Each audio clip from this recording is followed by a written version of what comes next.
어떻게 하면 한국형 챗GPT를 만든 사람이 실제로 이러한 그 AI 수석이 됐다라는 게 이제 상당히 놀라운 부분이고, 우리나라의 언어 모델이라고 하는 거를 만드는 쪽으로 갈 확률이 상당히 크죠.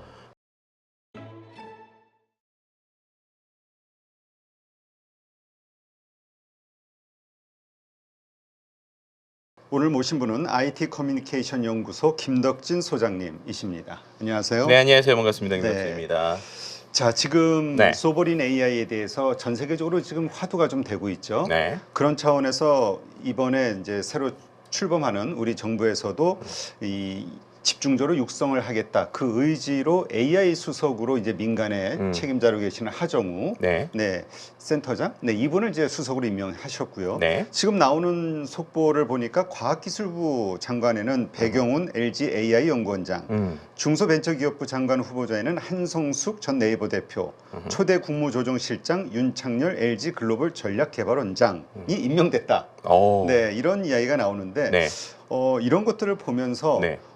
정말 AI 육성 혹은 그 소버린 AI에 대한 이 정부의 의지가 정말 어떤 걸까에 대해서 다시 한번 생각해 보게 되는데, 네. 한번 좀 의미를 좀 설명해 주시죠. 네, 일단은 그 말씀 주셨던 것처럼 실무자들 중심, 특히나 이제 언어 모델을 개발해 본 회사, 그리고 언어 모델을 직접 만들고 총괄했었던 실무 담당자들이 이런 AI와 관련된 혹은 과기정통부의 어떤 장관으로 내정됐다는 건 상당히 제 입장에서 놀라운 일인 것 같아요. 그러니까 일반적으로 이제 우리가 어떠한 그래도 이런 뭐 장관이나 이런 분들은 정치적으로 어느 정도 활동을 했거나 아니면 이제 기존에 어떤 업무를 하셨어도 실무에서 조금 떨어진 지 오래되신 분들이 오는 경우들이 많았는데, 이번 같은 경우에는 실은 이제 방금 말씀 주셨던 하정우 수석 같은 경우에도 직전까지도 뭐 하고 계셨냐면 정말 전국 돌아다니면서 이 AI를 우리가 활용해야 된다라고 하면서 강의도 많이 하시고, 그리고 이제 우리가 알고 있는 네이버의 그 클로바 있지 않습니까? 실제 이 네이버 클로바 자체가 이 하정우 이제 지금 수석이 되셨죠. 이제 하정우 수석이 원래 이제 AI 이제 연구소장일 때 이제 네이버에 있을 때 실제로 운영을 하고 총괄로 개발을 하셨던 분이거든요. 그러니까 우리가 말하는 챗 GPT 같은 걸 한국형 챗 GPT라고 부를 수 있는 거의 처음 모델이었던 이 네이버의 그 하이퍼클로버 X의 개발 운영 총괄을 했다. 그럼 그러니까 어떻게 하면 한국형 챗 GPT를 만든 사람이 실제로 이러한 그 AI 수석이 됐다라는 게 이제 상당히 놀라운 부분이고, 그 다음에 우리가 한동안 중국의 딥시크 얘기를 되게 많이 했었잖아요. 그렇죠. 딥시크가 이제 되게 이슈가 됐었던 게 오픈 AI의 챗GPT보다 조금 더 효율적인 비용과 그리고 그 안에서의 효과적인 것들을 가지고 만들었고 또 그걸 오픈 소스로 했다라는 것들의 이슈가 됐지 않았습니까? 우리나라의 딥시크라고 비유할 수 있는 게 LG에서 만든 엑사원이라고 하는 모델이 있어요. 네, 그런데 이번에 이 과기정통부 장관으로 내정되신 배경훈 LG AI 연구원장이 방금 말씀드린 LG 엑사원을 만든 사람입니다. 아, 그래요? 네, 그러니까 쉽게 비유하면 우리나라의 딥시크라고 할 수 있는 걸 만든 사람이 이제 이 과기정통부 장관이 내정이 됐다.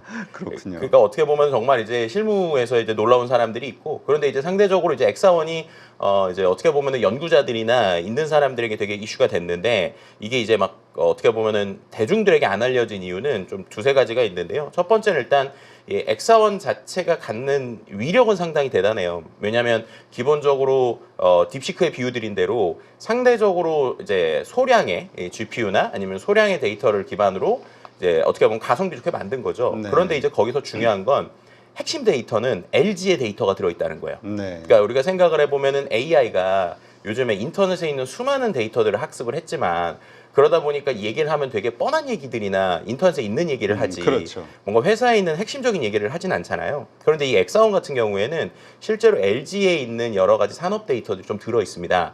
그러다 보니까 이제 LG 내부에서 이거를 쓸 때는 실제로 LG가 가지고 있는 다양한 아이디어에 있는 데이터들이 들어가 있으니까 실제로 활용하기 좋은 거예요. 근데 이제 반대로 생각하면 LG에 좀 핵심 데이터들이 있는 거다 보니까 아무래도 공개 버전 말고 이제 비공개 버전이 상당히 좀 위력이 있다고 보시면 될 것 같고요. 공개 버전도 만들긴 했는데 조금 안타깝게 이거 이제 기업 이슈도 있는 거죠. 어쨌든 이게 LG 그룹에서 이제 LG의 돈을 가지고 만든 거잖아요. 그렇죠. 그러다 보니까 오픈 소스로 열긴 했는데 그 라이선스가 완벽하게 상업적으로 100% 쓸 수 있는 라이선스는 아니에요. 그러니까 뭐냐면 연구자들이 LG의 허락을 받아서 약간 만질 수는 있지만 딥시크처럼 이걸 갖고 완전히 새로운 비즈니스를 만들기는 이제 라이선스가 막혀 있습니다. 네. 이제 그러다 보니까 연구자들한테는 이거 상당히 괜찮은데? 라고는 불렸지만 이걸 갖고 사업화를 개인적으로 할 수는 없으니까 좋은 모델인데 좀 이렇게 좀 나가지는 못했다라고 보시면 될 것 같고요. 그 다음에 이제 또 한 가지는 그 모델을 만들어놔도 모델을 쓰려면 네. 그 쓸 때도 GPU가 필요하잖아요. 그러다 보니까 이건 제가 이제 좀 이제 건너서 들은 얘기긴 하지만 LG 내부에서도 이 X4원을 쓰려면 허가를 받아야 되는 거예요. 그래요? 왜냐하면 기본적으로 이것도 리소스가 드니까 그럼 이제 내부에서 조직에서 이걸 쓰기 위해서는 뭐 서류도 받고 허가도 받고 뭐 이제 리소스에 대한 제한이 있다 보니까 한계가 있는 거죠. 이 얘기를 왜 이렇게 이제 말씀을 드리냐면 결국 지금 실무자 입장에서 제일 핵심에 되는 AI 수석 그리고 이제 과기정통부 장관에 내정되신 이제 분 둘 다 우리나라의 약간 챗GPT, 우리나라의 딥시크를 만들어 본 사람이고 실제 만든 총괄이다. 그래서 실력이 있는 사람들이 뽑혔다는 건 사실이고요. 근데 중요한 건 둘 다 지금까지는 기업 소속으로 만들다 보니까 만든 모델 자체가 기업에 소속돼 있죠. 네. 그러니까 이제 이게 있더라도 우리가 뭔가 마음껏 쓰거나 아니면 쓸 때도 비용 이슈들이 있거나 이랬던 문제들이 있었다는 거예요. 그러다 보니까 지금 얘기하는 게 이런 모델들을 만든 사람들이 아예 한국형으로 이제 정부에서 공공으로 쓸 수 있는 별도의 모델을 만들자라고 지금 이야기가 나오고 있는 상황인 거죠. 그러면 이제 만약에 이것을 정말로 가능케 한다면 가장 가능한 현실적으로 잘할 수 있는 사람들이 뽑힌 건 맞다라는 네. 거죠. 그런데 이제 중요한 거는 처음부터 이거를 그럼 만들 때 지금 그런 우리나라의 유수의 대기업들도 GPU가 모자르고 그리고 그런 상황에서 제대로 기업 내부에서도 만들어 놓고도 마음껏 쓸 수 없는 이 비용적 리소스가 있는데 그런 것들을 정말로 처음부터 만들 수 있느냐 아니면 또 하나의 방법은 LG나 삼성이 만들어 놓은 그런 괜찮은 모델들을 어떻게 보면은 비용을 더 주면서 우리가 다 같이 좀 쓸 수 있게 할 거냐 이런 이제 디테일한 의사결정 판단들이 있겠죠.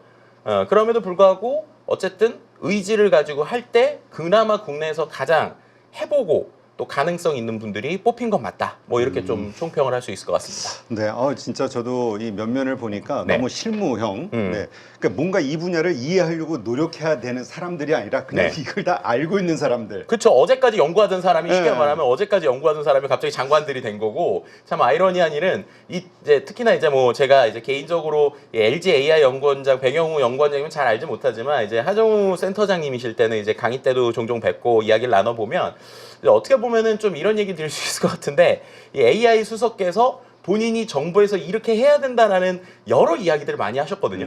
근데 이제 그 얘기를 본인이 시켜야 되는 약간 좀 그런 상황이 됐다. 뭐 이렇게도 좀 네. 얘기 드릴 수 있을 것 같습니다. 근데 이게 우리가 너무 거대 담론으로 네. 우리가 AI에 뭐 중국이나 미국에 너무 뒤처져 있다. 우리가 뭔가 여기에 집중 투자를 하고 산업을 키워야 된다라고 하는데 도대체 그 키워야 되는 AI의 어떤 부분을 키워야 되는 건지 속된 말로 챗GPT 같은 한국형 챗GPT를 만드는 게 그게 과연 될 일인가? 왜냐하면 구글도 챗GPT한테 안 되는데 그 어마어마한 돈을 썼고도 네. 우리가 그런 걸 만든다고 해서 그게 어떤 경쟁력을 가질 것이며 그것이 우리나라 AI에 어떤 도움이 될 것이냐 이런 생각하시는 분도 있거든요. 네네네. 그 얘기에서 이제 이것도 이제 두 가지 결일 것 같아요. 첫 번째는 지금 AI 산업이 조금 두 가지로 갈립니다. 하나는 모델 자체를 만드는 거. 그리고 두 번째는 그 모델을 기반으로 응용 서비스를 만드는 것. 이렇게 두 가지로 나뉘어요. 혹시 퍼플렉시티라는 서비스를 들어보셨나요? 네, 알죠. 네, 퍼플렉시티라는 서비스가 AI 기반으로 검색해주는 서비스잖아요. 네. 그래서 뭐 예를 들면 우리가 기본적으로 그 언어 모델에 질문을 하면 이 질문이 자기 머릿속에 있는 내용으로만 답변을 하니까 좀 틀릴 때도 있고 그리고 뭔가 마음대로 이야기하는 이른바 할루시네이션이라는 게 계속 생겼잖아요. 그렇죠. 그러다 보니까 이거를 해결하기 위해서 AI가 바로 답변을 하는 게 아니라 AI가 인터넷 검색 도구 같은 거를 도구를 붙여주는 거죠. 도구를 붙여줘서 그 도구에 기반해서 답변을 받고, 그러니까 사람 대신에 인터넷 검색을 막 하는 거죠. 인터넷 검색을 한 내용을 또 AI가 잘하는 게 요약하는 거니까 생성형 AI가 요약을 해서 보여주는 이러한 서비스인 거잖아요. 그렇죠. 그래서 이제 퍼플렉시티는 그런 걸 아주 쉽게 우리에게 쓰게 해주는 서비스인데 그럼 퍼플렉시티가 챗GPT 같은 언어 모델을 직접 만들었느냐? 아니라는 거죠. 그러니까 챗GPT 같은 게 아니라 퍼플렉시티는 챗GPT나 클로드 같은 여러 언어 모델을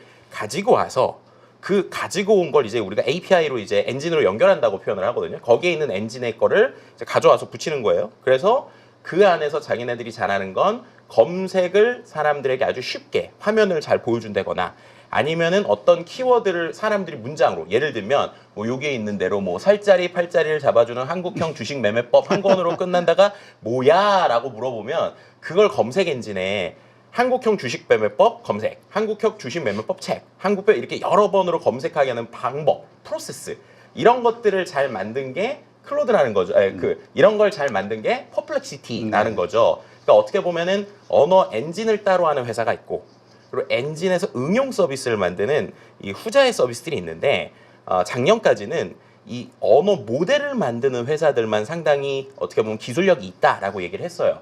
근데 이제 올해 들어서는 이 모델도 모델이지만 중요한 건 이 모델을 기반으로 사람들에게 실제로 쓸 수 있게 하는 일종의 서비스를 잘 만드는 것도 기술력이다라고 이제 이야기가 되고 있는 것이죠. 그럼 이제 지금 최근에 우리나라에서도 그래서 그렇게 회사가 두 개로 갈립니다. 예를 들면 네이버 같은 경우는 클로바라고 하는 언어 모델을 직접 만든 이제 채찍 치면 엔진을 만드는 회사이고 우리나라에서 이제 뭐 리튼 같은 회사들 같은 경우에는 기본적으로 언어 모델을 만드는 회사라기보다는 여러 모델을 최적화해서 서비스를 하는 회사란 말이에요. 그럼 이제 이 두 가지에서 실제로 사람들에게 영향을 주는 건 이 모델이 아니라 갈수록 서비스 기반으로 가고 있는 상황이긴 합니다.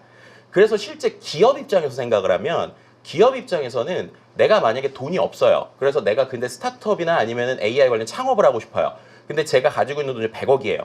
그럼 냉정하게 말하면 100억으로는 언어 모델을 만들기 어렵거든요. 그렇죠. 그럼 그 차라리 그 100억을 일종의 우리가 플랫폼 비즈니스 앱스토어 나왔을 때 내가 앱을 그러니까 앱스토어를 만드는 게 아니라 애플 앱스토어나 안에 있는 규칙을 지키면서 그걸 만들고 앱스토어에서 애플에게 수수료를 주는 것처럼 일종의 그런 서비스형 모델을 만드는 게 낫다라고 평가를 하는 거예요. 그래서 이제 그런 서비스들이 최근에 많이 나오고 있는 거죠. 클로드도 그렇고 최근에 우리가 뭐 커서라든지 AI 기반을 개발하는 회사들, 뭐 바이브 코딩이라고 하는 회사들이 다 그런 그러니까 어떻게 보면 모델을 빌려와서 사용료를 주고 그래서 쓰게 하고 유통 구조 만들듯이 해서 마진 떼서 하는 이런 회사들이 많이 있어요. 네. 그래서 기업 입장에서는 그게 맞는데 근데 이제 궁극적으로 그럼 국가 입장에서 한번 생각을 해보는 거예요. 거기서 예를 들면 기업은 만약에 제가 예를 들면 이런 겁니다. 퍼플렉시티라는 서비스처럼 제가 무슨 검색형 서비스를 만들었어요.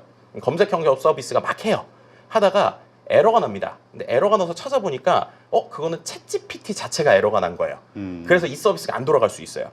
그러면 이제 기업 입장에선 안 돌아가네? 그러면 보통 그럴 때는 이 회사가 챗GPT만 연결해 놓는 게 아니라 예를 들면 뭐 클로드도 연결해 놓고 아니면 뭐 다른 서비스도 몇 개 연결해 놓고 이렇게 하면서 이제 서비스 이용자들에게 죄송합니다. 저희가 이 서비스가 잘 안 돼서 그러니까 좀 고칠 때까지 이거 쓰세요라고 하면 되는 거죠. 이제 어떻게 보면 기업 입장에서. 그런데 이제 국가 입장에서 생각을 해보면 내가 만약에 그런 응용 기반의 서비스를 만들었는데 이 원천 뭐 언어 모델들이 문제가 생겨요. 예를 들면 뭐 이런 거죠. 우리가 이걸 굳이 비유할 수 있는 게 그 최근에 이제 구글하고 애플에서 수수료 논쟁이 있었잖아요. 최근 아니지만 얼마 전 됐죠. 그래서 예를 들면 우리 모든 국가 기반의 서비스가 그냥 앱스토어 기준으로 치면 모든 한국의 이 공공 인터넷 서비스가 애플 앱스토어의 앱 기반으로 있고 돈을 내야지 쓸 수 있는 구조인데 갑자기 애플이 수수료를 50%를 올리겠다라고 하면 이제 국가 입장에서는 문제가 생길 수 있는 거잖아요. 이제 그런 게 어떻게 보면 국가 관점에서 볼 때는 우리가 나중에 시간이 걸리더라도 원천 모델이 있어야 된다. 왜냐하면 이 모델을 기반으로 다 응용 서비스가 나오고 이거를 가지고 있는데 기업 입장에서는 빠르게 돈 벌고 빠르게 빠지면 되니까 요거 쓰다가 안 되면 다른 모델 쓰고 수수료 해서 예를 들면 내가 1,000만 원 벌어서 100만 원 마진 뛰게 하면 되지라는 게 되지만 국가 입장에서 모든 서비스를 만들 때 그렇게 하면 되느냐라고 하는 게 어떻게 보면 지금 언어 모델을 우리가 좀 시간이 걸려도 만들어야 된다라는 주장이라고 보시면 될 것 같아요. 그리고 이제 또 한 가지 이제 말씀드렸던 것처럼 이 응용 서비스를 만드는 회사에서 제가 서비스를 잘 만들었어요. 그런데 서비스를 잘 만들고 봤는데 계속 뭔가 틀려요. 뭔가 이상해요. 그래서 뜯어봤더니 이게 우리 문제가 아니라 저쪽에서 쓰는 언어 모델에 문제가 있을 수 있는 거예요. 그렇죠. 그럼 그 언어 모델의 문제를 제가 고칠 수 있느냐? 못 고치거든요. 그럼 이제 어떻게 되느냐? 이 기업 입장에선 저희 문제가 발견되는 거 알면 문제를 내가 못 고치니까 답변을 하기 전에 마치 땜빵처럼 이쪽에서 제가 나오는 거를 요렇게 고쳐라고 중간중간에 우리로 치면은 약간 그 뭔가 이렇게 뭐라고 할까요? 그 벽지에다가 이렇게 더덕더덕 붙이듯이 일종의 별도의 약간의 에디팅을 할 수가 있어요. 네. 근데 그거는 기업에서 하나하나 관리를 할 때나 가능한 일이지. 만약에 국가적 차원에서 이런 서비스를 쓰는데 이 서비스를 쓸 때 말씀드렸던 것처럼 저기 근원적 문제가 있네. 그럼 근원적 문제를 빨리 고쳐주세요 했는데 저쪽에서 안 고쳐주면 어떻게 보면 우리나라에서의 모든 서비스에 다 영향을 미칠 수 있는 거잖아요. 그래서 그런 이유들 때문에 국가 관점에서는 언어 모델이 좀 필요하다라고 하는 논리들이 나오고 있다 이렇게 말씀드릴 수 있을 것 같습니다. 그렇다면 우리 그 AI 산업의 육성을 위해서 지금 정부에서 추진하는 것은 우리 자체 LLM 모델, 그 소위 챗GPT 한국형 이것을 만들고 이것을 구동시킬 수 있는 데이터 센터 이런 것들을 확보하는 게 일차적인 목표라고 봐야 되는 건가요? 지금 아마 이제 논의들이 여러 가지가 나오고 있어서 조금 더 정리가 되긴 해야 될 텐데 궁극적으로는 말씀하셨던 방향이 1번으로 갈 것 같긴 해요.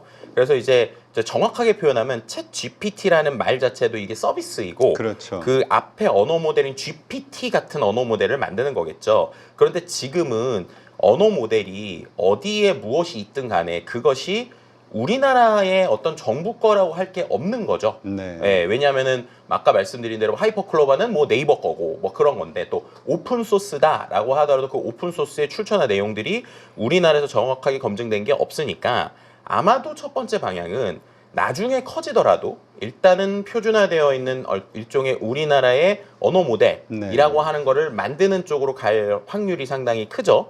그럼 이거는 이제 만들기 위해서는 한 3가지 정도의 결이 필요할 거예요. 하나는 이 파운데이션 모델이라고 하는 이 언어 모델, 그러니까 GPT 같은 이 모델을 처음 만들기 위한 인프라가 필요하거든요. 네. 왜냐하면 학습을 시키고 똑똑하게 하나에 만들어야 되니까 그렇게 할 때 보통 우리가 말하는 데이터 센터, 네. 그리고 데이터 센터의 핵심이 되는 GPU, 그리고 거기에 있는 전력 이런 것들이 당연히 필요하겠죠.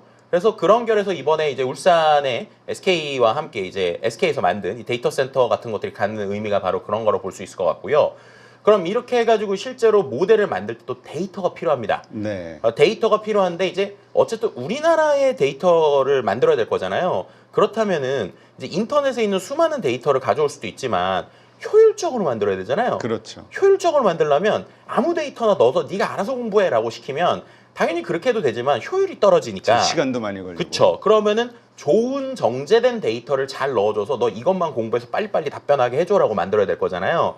그렇게 돼서 이 AI 이제 어떻게 보면 리소스 쪽뿐만 아니라 인프라 쪽뿐만 아니라 이 데이터를 정제하고 데이터를 잘 관리하게 하는 이런 쪽도 아마 같이 이제 주목받을 거예요. 그래서 어떻게 보면은 국내에서의 뭐 예를 들면 역사적 데이터나 내용들을 최적화해서 넣어주는 이런 쪽의 작업들도 상당히 많아질 것 같고요. 그 다음에 이렇게 만들더라도 중요한 건 또 쓸 수 있게 해줘야 되잖아요. 그렇죠. 그럼 쓸 수 있게 할 때도 GPU가 들거든요. 그리고 쓸 수 있게 하는 쪽에서 이 서비스를 잘 만들어야 되니까 이렇게 만든 것들을 누구나 공개해서 쓸 수 있는 표준화된 방식, 그리고 그 안에서 사람들이 누구나 이거를 접근할 수 있는 서비스 구조 이런 것들에 대한 것들이 나올 거예요. 그리고 궁극적으로는 또 이제 이걸 만들어도 대한민국 국민이 누구나 쉽게 써야 되니까 관련된 교육이나 아니면 연관된 인프라 이런 것들이 나올 거고, 그래서 결국 궁극적으로 AI를 기반으로 내가 뭔가 사업하고 싶다라고 하는 사람들이, 그럼 그게 이제 만약에 우리가 원하는 모든 그림이 되면 말씀드린 대로 비즈니스 유통하는 사람들도 지금은 챗GPT 엔진 가져와서 그렇죠. 유통 비즈니스를 하는데 이런 게 제대로만 만들어진다고 그러면 이제 우리나라의 어떠한 언어 모델의 그 이제 궁극적인 모습을 가져와서 유통 비즈니스를 만들 거잖아요. 네. 그러면 상대적으로 앞서서 말씀드린 대로 뭐 예를 들어서 제가 뭐 유통 비즈니스라는 식으로 AI 비즈니스를 만들었을 때 100만 원에서 마진이 10만 원 남는 구조였다라고 하면은 이런 것들이 정말 제대로만 된다면 적어도 뭐 30만 원, 40만 원 남는 구조를 만들 수 있지 않을까. 그럼 궁극적으로 우리나라에 있는 모든 이제 국내 기업들이 선순환 구조를 가질 수 있지 않을까라고 생각하는 게 아마도 전체적인 그림이 되지 않을까 싶고요. 뭐 투자나 이런 쪽도 그 로드맵에서 생각을 해보시면 좀 이런 쪽에 기회가 있겠구나라는 게 아마 보이시지 않을까 싶습니다. 네, 그렇군요. 근데 어떻습니까? 지금 우리가 AI와 관련해서 상당히 뒤처져 있다. 또 그다음에 우리 그 인프라가 상당히 열악하다 이런 얘기들이 있잖아요. 인재들도 뭐 계속 빠져나가고 있고 이런 상황에서 우리가 충분히 지금부터 요입당한다 해서 이렇게 앞선 국가나 그 챗GPT나 아니면 저 뭐죠 딥시크 같은 거를 따라잡을 수 있는 어떤 우리만의 장점 혹은 뭐 특징 이런 게 있나요? 그래서 저는 좀 전략적으로 봐야 된다고 생각하는데요. 그럼 지금 뒤처지니까 계속 못하고 어떻게 가야 되는 거 아닌가가 아니로 저는 이게 투 트랙으로 가야 된다고 생각해요. 그러니까 하나는 엔진을 아까 말씀드린 대로 계속 효율화시키고 작더라도 우리 엔진을 계속 만들어내는 작업이 필요합니다. 그리고 두 번째로는 그럼 기업들 입장에서나 일반적인 스타트업들이 이게 나올 때까지 기다리는 게 아니라 예를 들면 나머지 엔진들을 가지고 비즈니스 사업을 계속 만들어야 되는 거예요. 네. 이게 이제 되게 중요한 게 최근에 AI 분야에서 우리가 계속 화두가 되는 키워드 중에 하나가 에이전트라는 키워드거든요. 네. 이 에이전트라는 개념이 어떤 개념인지가 이해가 되시면 그러면 AI 산업이 이렇게 두 가지니까 지금 우리가 예를 들면 에이전트에 대한 비즈니스를 잘 준비하고 있으면 이 한국형 언어 모델이 정말로 완성이 됐을 때 그거를 갈아 끼면은 이제 어떻게 보면은 엔진을 바꾸는 구조이겠구나라고 생각을 하시면 돼요. 그러니까 예를 들면 이런 거죠. 자동차가 있어요. 네. 자동차가 있는데 자동차가 엔진 말고도 수많은 부품들과 수많은 뭐 예를 들면은 자동차의 겉에 디자인도 그렇고 되게 다양한 것들이 있잖아요. 자, 그런데 그런 상황에서 내가 만약에 자동차를 잘 만들어 놓는 기술들이 있다. 근데 우리가 아직 엔진 기술은 좀 떨어져요. 그럼 엔진은 예를 들면 과거에 우리나라 자동차 회사들이 그랬지만 뭐 다른 나라의 엔진을 빌려서 써요. 혹은 다른 나라의 엔진의 라이선스를 가져와서 써요. 그러다가 이제 궁극적으로 우리나라의 엔진을 쓰면 되는 거잖아요. 네. 그럼 이제 이 엔진이 만들어질 때까지 안정화될 때까지 나머지 비즈니스를 잘 키워놓으면 그럼 이 엔진이 들어가면 마진이 더 좋아지겠죠. 이런 관점으로 생각을 해야 될 것 같습니다. 그래서 네. 지금 국가에서 하는 그림은 이 엔진을 자체적으로도 우리가 천천히라도 만들자. 우리 가능한 범위에서. 왜냐하면 이게 궁극적으로는 결국 모든 사람들이 비유를 하면 모든 사람들이 자동차를 쓸 거고 그렇죠. 모든 사람들이 자동차 비슷한 거를 이 엔진을 기반으로 다 만들 수 있는 세상이 올 건데 그렇다면 이 엔진을 우리가 언제라도 핵심 기술 갖고 있어야 되는 거 아닌가라고 하는 게 지금 정부의 그림이라고 보시면 될 것 같고 그러면 나머지 사람들이 엔진 만들어질 때까지 그럼 우리는 가만히 있어요가 아니고 그럼 다른 엔진을 써서라도 우리는 비즈니스를 키우고 있을게요. 라는 쪽으로 가야 되고 그게 우리가 지금 가능해지고 있는 게 바로 이 에이전트라는 키워드와 함께 비즈니스의 흐름이 가고 있기 때문에 그런 부분을 지금 이제 기업이나 민간이나 개인들은 좀 그 부분을 좀 바라보시면 좋지 않을까 이렇게 좀 생각을 드릴 수 있을 것 같습니다. 네. 그렇다면 지금 우리가 늦었지만 지금이라도 이쪽 방향으로 그런 목표를 가지고 이제 밀어붙이는 상황이 됐잖아요. 네. 아주 이쪽 산업과 관련해서 아주 엄청난 그 파장 혹은 변화가 있을 것으로 예상을 해야 되는 건가요? 네, 그렇죠. 그러니까 이렇게 생각을 하시면 될 것 같아요. 지금 우리가 그 말하는 생성형 AI는 이 AI의 발전 단계로 보면 한 중간 정도 수준? 아니면은 이제 중간도 아닌 약간 초입부를 열기 시작했다라고 설명드리는 게 좋을 것 같습니다.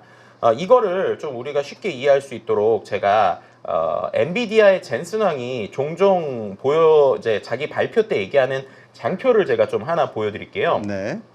실제 이제 엔비디아의 젠슨 왕이죠. 젠슨 왕이 올해 CES 때도 그렇고 또 이제 올해 이제 GTC라고 하는 이제 본인들의 그 개발자 행사에서도 항상 보여주는 장표인데 AI가 어떻게 진화하나에 대해서 보여주는 거예요. 네. 보시면 저기에 펄셉션, 뭐 제너러티브, 에이전틱, 피지컬 뭐 이런 용어들이 있습니다. 그러네요. 그냥 쉽게 햄버거에 비유를 하면 되게 쉬워요. 그러니까 AI한테 만약에 햄버거 사진이 있는 이미지를 주고 이게 뭐야? 라고 물어봤는데 이건 햄버거죠? 라고 하는 게 펄셉션 AI예요. 네. 인지를 하는 겁니다. 그래서 우리가 인지한다라고 하는 거는 AI가 보고 듣는 게 있는 거죠. 마치 소리 듣고 요즘에 보면은 음악 같은 거 듣고 나서 이게 무슨 곡인지 알아채는 거나 아니면은 그림 주면 이게 어떤 건지 아는. 그러니까 우리가 보통 이른바 딥러닝이라고 하는 키워드 항상 많이 들었던 게 이 펄셉션 AI라고 보시면 될 것 같고요. 그럼 이제 햄버거를 얘가 인지를 잘하니까 사람이 AI한테 그럼 너 한번 햄버거를 그려봐 라고 시킨 거예요. 그랬더니 얘가 꽤 먹음직스러운 햄버거를 아주 잘 그려냈어요. 네. 혹은 햄버거를 먹는 사람의 영상을 만들어봐. 이랬더니 CF처럼 영상을 되게 잘 만들어요. 그런 게 우리가 말하는 제너러티브 AI입니다. 네. 그러니까 생성을 하는 거죠. 콘텐츠를 만들고 그 안에서 내가 키워드를 주면 뭔가를 나누는 이게 수많은 데이터를 기반으로 하는 거예요.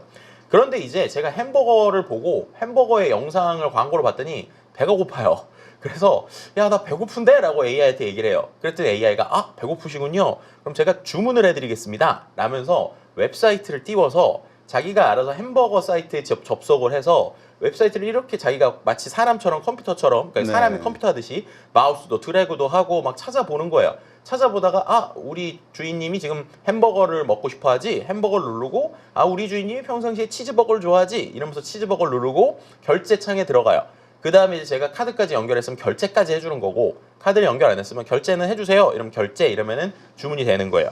그게 이른바 에이전틱 AI입니다. 아, 그러니까 그렇군요. 얘가 뭔가 행동까지 하는 거죠. 그리고 이제 그 다음 궁극적으로 또 우리가 바라보는 시장이 뭐냐면 그렇게 해서 실제로 배달을 갔어요. 사람이 이제 배달을 갔습니다. 그런데 이제 식당에 갔는데 식당이 특이하게 생겼어요. 그래서 들어가 봤더니 그 햄버거 패티를 사람이 굽고 있는 게 아니라 로봇이 굽고 있는 거예요. 네. 그게 쉽게 말하면 피지컬 AI입니다. 아. AI가 몸이 있는 거예요. 그래서 우리가 말하는 휴머노이드 아니면 실제 뭐 공장에서 지금 나는 이런 팔들 말고 예를 들면 우리가 말하는 테슬라에서 만들고 있는 휴머노이드 로봇들 그런 것들이 다 피지컬 AI라는 개념이거든요.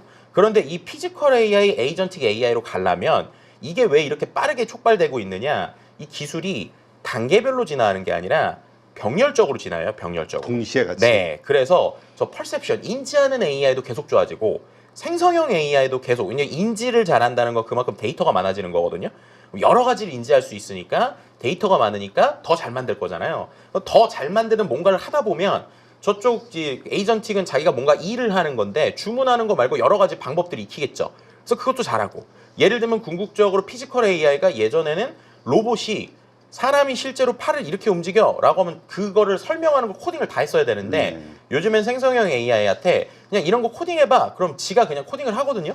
그러니까 그렇게 되는 것들이 결국엔 피지컬 AI까지 영역을 높이니 궁극적으로 이 생성형 AI 기술이 모든 것을 확장시키고 있는 어떻게 보면 문을 열어주는 거죠. 네. 그러니까 우리가 이 생성형 AI와 관련된 기반 기술까지 궁극적으로는 있어야 되는 거 아니냐라고 하는 이야기가 나오고 있는 뭐 그 결이다 이렇게 설명드리면 좋을 것 같습니다. 네.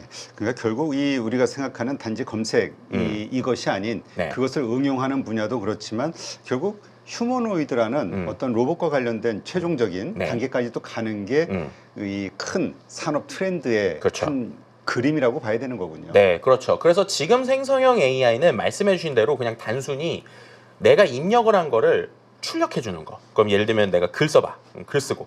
뭐 검색해봐. 그럼 검색하는 건데 에이전틱 AI부터는 행동을 한다는 거죠. 네. 액션으로 가는 겁니다. 그래서 예를 들면 일을 하더라도 마케팅을 너가 한번 해봐 라고 시키면 지가 알아서 마케팅을 어떻게 하지? 단계를 생각하고 검색도 하고 내용도 분석하고 보고서에 어떤 초안까지 써서 자 이거 하시면 됩니다. 혹은 그 안에서 실제 마케팅 액션, 디지털 액션까지 하는 것들 이런 것들이 에이전틱이고요. 예를 들면 아까 배고파라고 했을 때 실제로 궁극적으로 상상해 보면 그 얘기를 들은 휴머노이드가 걸어가서 저 대신에 뭔가 햄버거를 주문해서 오는 액션까지 하는 것들이 이제부터 가기 때문에 어떻게 보면 지금보다도 훨씬 더 큰 어떻게 보면 GPU 사용량으로 보면 지금의 100배, 1000배 이상을 더 쓸 수 있는 뭐 이런 시대들이 지금 열릴 것으로 이제 예상을 하고 있는 것이죠. 네, 그렇군요. 그러니까 아직 이제 시작이다. 갈 네. 길이 아주 멀다. 그렇죠. 그러니까 지금이라도 우리는 뭔가 이 소버리 우리 네. 국가 차원에서 이런 경쟁력을 갖추기 위한 노력이 들어가야 되고 관련된 산업은 커질 수밖에 없다. 이렇게 그렇죠. 봐야겠군요. 네, 맞습니다. 네.